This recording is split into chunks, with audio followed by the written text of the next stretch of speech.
Dulu lama tak lama gini. Dia orang yang sembahyang atas kerusi ada dua saja keadaan. Yang pertama, semua solat atas kerusi, tak bangun dah. Okey? Yang kedua, separuh solat atas kerusi, separuh lagi dia bangun.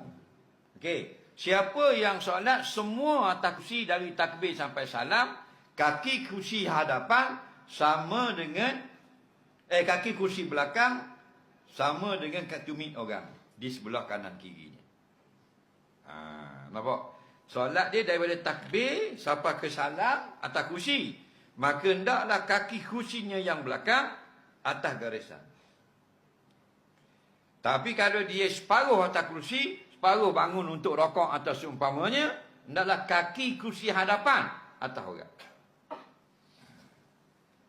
Lagi soalan. Orang ni tumit.